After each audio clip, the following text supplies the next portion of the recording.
நான் உங்கள் அப்துல் மாலிக் பேசுகிறேன். வாழ்க்கையில் நம்ம சாதிக்கணும்னு சொன்னால் ரொம்ப ரொம்ப பொறுமை அவசியம். பொறுமையும் நிதானமும் வாழ்க்கையில் ரொம்ப ரொம்ப தேவை.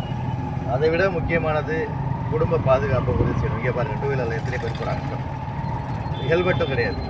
அப்போ இந்த அவேர்னஸ் எப்படி யாருக்கு வச்சிடும்? அரசாங்கம் கொடுக்குமா, அல்லது ஃபைன் கட்டிக்கிட்டே இருந்தால் போதுமா? அப்போ அவேர்னஸ் வேணும்ல. இந்த உலகத்தில் நம்ம எவ்வளோ அசால்ட்டாக இருக்கும், எவ்வளோ கவனமின்மை இருக்கும் அப்படிங்கிறதுக்கு இதெல்லாம் நம்ம உதாரணம் காட்டுறோம். எப்படியெல்லாம் போகிறாங்க வாகனத்தில். அப்போ வாகனம் என்பது உங்களுக்கு ஒரு இலகுவாக கொடுக்கப்பட்டிருக்கிற இந்த வாகனம் என்பது எப்படி நீங்கள் ஒரு 4 கிலோமீட்டர் நடந்து போனால் கால் வலிக்குமோ அந்த வலியை குறைக்கிறதுக்கு தான் வாகனம். ஆனால் நீங்கள் அந்த வாகனத்தில் சென்று வழியை தேடுக்கிறீங்களே. இப்போ பாதுகாப்பான ஒரு பயணத்தை ஒரு சார் மேற்கொள்றாங்க, அவங்கள பார்த்து நன்றி சொல்லுவோம். அவங்க நான் இப்போ கிட்டத்தட்ட ஒரு 50 பேரை கடந்திருப்பேன். அதில் ஒருத்தவங்க மட்டும் தான் ஹெல்மெட் போடப்பட்டு போகிறாங்க. பாக்கி போடலாம் செல்ஃபோன் பேசிட்டு போயிட்டு இருக்கிறாங்க. பார்த்தீங்களா?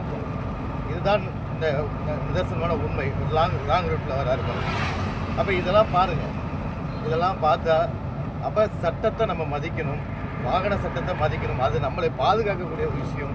அதுக்கு நம்ம முக்கியத்துவம் கொடுக்கணும் தோழர்களே, சகோதர சகோதரிகளை. எனவே தலைக்கவசம் அணியுங்கள்.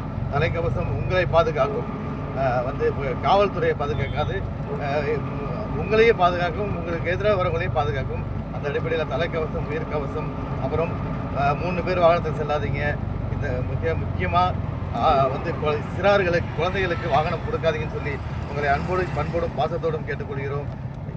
என்றும் மக்கள் நலனில் அக்கறையோடு இருக்கும் இந்த பள்ளிப்படை ஆட்டோ மக்கள் நற்பணி சங்கம் என்றென்றும் உங்கள் நலனில் மிக மிக அக்கறையாக இருப்போம் என்பதை அன்போடு தெரிவித்துக் கொள்கிறேன்.